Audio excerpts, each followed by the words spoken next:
कोल्हापूर जिल्ह्यातील दूषित होत चाललेल्या जलस्रोतामुळे नागरिकांचे आरोग्य धोक्यात आले आहे।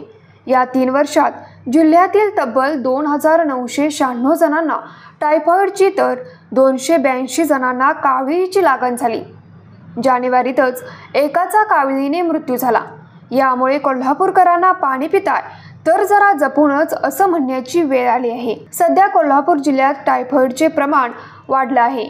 गेल्या 2 महिन्यात 17 जणांना कावीळ तर 131 जणांना टायफॉइडची लागण झाल्याचे आरोग्य विभागाच्या अहवालातून समोर आले आहे। दूषित पाण्यातून होणारी कावीळ ही हेपॅटायटिस ए व ई विषाणूमुळे होते। याकडे दुर्लक्ष केल्यास कावीळ जीवघेणी ठरू शकते।